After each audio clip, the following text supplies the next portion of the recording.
In front of me is Samsung Galaxy Z Fold 6, and today I would like to show you how you can add a password to Google Passwords Manager.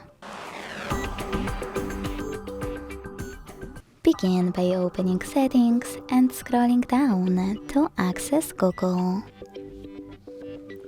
Then select All Services, Autofill, Autofill with Google and Google Password Manager. Finally, hit Add Password over here and input all of those informations. At the top, select any website or hit Select App and tap on the chosen one.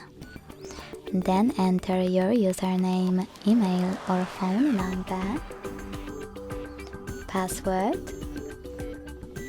so sorry misclick,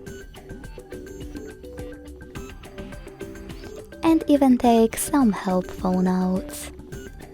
When you finished, hit Save at the top right corner. Thanks so much for watching. If you enjoyed this video, smash that like button, comment and subscribe. Bye!